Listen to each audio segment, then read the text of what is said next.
I love audiobooks and I really want you to love them as well. So I have 8 tips for you today on how to get started with audiobooks or how to get re-engaged with them, how to like them more, how to get more out of them. And we're going to go over those tips today because I know when I first started out, it was really hard for me to enjoy audiobooks or get used to it. Or sometimes there'd be like long stretches of time where all of a sudden we were on chapter 1 and now we're on chapter 5 and I'm like, wait, I don't remember anything that was said. What happened? I was totally listening to it, or at least I thought I was. So let's talk about that today and ways to fix that. Hi everyone, I'm Lisa, author of the Frosted Misfortunes Cozy Mystery Series, starring my own little kitty cat, Lucky. On this channel, we talk all about mysteries, whether those are books, TV shows, or movies. So if this sounds like you or something you might be interested in, make sure to hit the subscribe button below. I post new videos every Tuesday, or I do extra videos just because I can't help it. So let's get right into that list of the 8 tips that I have for you for listening to audiobooks better. The first is to sort of organize and determine which are your best and your favorite devices. Now, I use all 5 of these that I'm going to mention, and that's because I just have them in different places in the house, and I just want it for convenience. Now, you will have to listen to your audiobook on whatever app that is, so I don't know if certain devices may not have certain apps. So like the Kindle obviously can only listen to books that you purchase through Audible, but otherwise the rest of them are kind of app agnostic almost. So the first one is your phone, and that could be, you could use the speakers or you could use headphones. The second one is your computer. So you can actually, for Audible and Scribd and some of the other ones, you can actually, it'll just open up a little player on your browser and you can just listen right there. The third one is your iPad, and same thing, just download the app like you do on your phone and you can listen there. The fourth one is, again, Kindle, but only if you are listening to an Audible book and you have headphones. So it depends on your Kindle device. I know some of them are almost like iPads, or I guess I should say tablets, but my Kindle Oasis, I can listen to audiobooks as long as I've Bluetooth a set of headphones because there are no speakers inside the actual Oasis.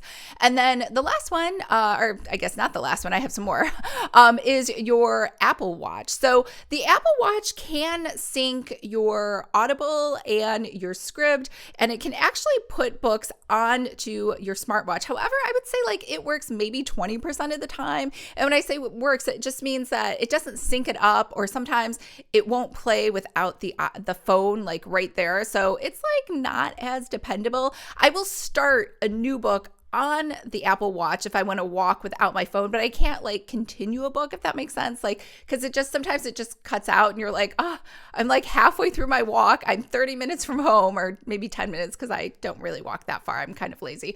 And I'm like, oh my gosh, I have nothing to listen to for 10 minutes because the watch has decided just not to sync up and not to play. And the screen actually just locks up. Like I'm hitting the play button and like nothing happens. Okay, I've complained enough about my fancy Apple Watch. I guess because I paid so much for it, I expect it to work. But anyways, pick your devices, make sure you have all your apps loaded and that you're logged in as the same person. So, if you share a house with children or roommates or something like that, and you guys all use the devices, just make sure you're logged in as the correct person. Because that has happened where I'm like, oh, what happened to all my books? But it's just because Ben logged in. All right, so now that you have that done, the next thing you need to do is you need to really focus on listening to audiobooks when you are doing mindless tasks. So anything where there are other words, like don't try to watch the news at the same time or read a blog post or check your emails or social media, because reading those words and then trying to listen to words onto an audiobook are going to be really confusing. So just choose mindless things like vacuuming, doing the laundry, doing dishes, things that you don't have to think about. Driving, I will say though, if you are driving and you're not used to listening to the radio and singing along, then you might not want to do audiobooks just to make sure you don't get in an accident. I can do it just fine, but I do, when I am driving, I do slow down the speed of the audiobook a little bit, just because I don't want to be concentrating so much on what is being said in the audiobook that I can't pay attention to traffic. So that's the only thing that I do.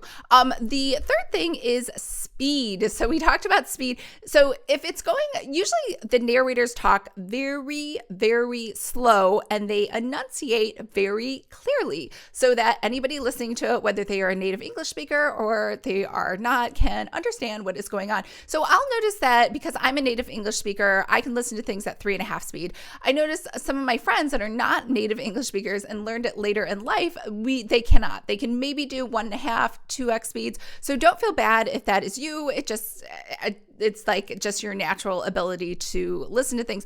So you'll notice too, different narrators you can listen to at different speeds depending on sort of their style or if they have an accent or something else like that. And also basically how focused you are. So sometimes I am just sitting there and listening to an audiobook, hanging out with the cat, doing nothing else. And I can listen at 3.5. In fact, I could probably go to 4 times, but they don't actually go that high. So, just try to figure, just be open to changing the speed as you go, depending on what you're focused on doing while you're listening to your audiobook. Now, let's go back to the beginning, because if you're first starting out, you might be like, it's just way too much to concentrate on, even at 1x speed. You can go a little slower, but my tip 4 is actually to read with the book right there. So read along, have the actual physical book or the ebook there, and you can follow along. It's almost like you were back in school and somebody is reading to you, and that'll kind of get you in the rhythm of like listening to audiobooks if you find it just a little too hard at the beginning.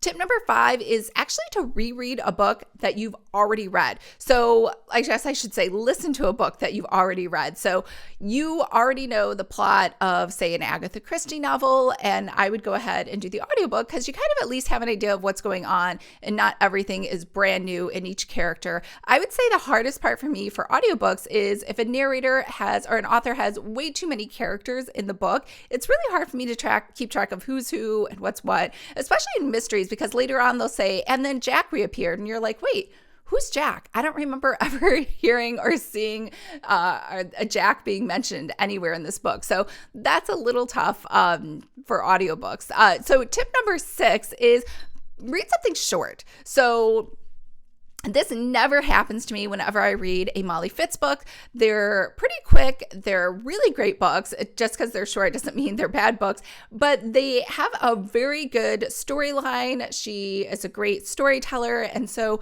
she never, ever, ever overwhelms you with a million characters. So if you are into cozy mysteries, which I'm guessing you might be since you're watching this channel, any Molly Fitz book is excellent for starting out with audiobooks.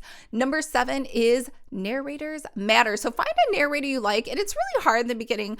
I definitely am repelled by a Southern twang, so I stay away from all of those. So always listen to the sample, even though you're like, I've been dying to read this book. I would listen because sometimes there's books where I'm like, I don't even understand, why does the narrator have to have a Southern twang? Or maybe that's just how the author in their mind thought all of the characters were and how they should be read. Like there was a book recently, it was a cozy mystery. I don't remember the name of it because I DNF'd it, but it was set in Maine, up in the upper East Coast. And for some reason, they had a super strong Southern twang, even though all the characters were from Maine. It didn't make any sense. It was my bad. I didn't listen to the sample. I was so excited about the book. I just bought it. So anyways, make sure you listen to the narrator sample first to make sure you like it. Also, sometimes they put music in the background. And I know in The Secret Scone Society, that was really distracting and it didn't really add to the story. It was really kind of odd. So that kind of grated on my nerves. So you want to make sure that that's okay. Now, if it's done correctly, I actually really love music. So I know the Carleen O'Connor series, the Irish Village Mysteries, I absolutely love the music in there. It just kind of comes in at the beginning and then it leaves. It's not like through the whole narration like with The Secret Scone. So, kind of figure out your style. That's why it's really important to listen to those audio samples.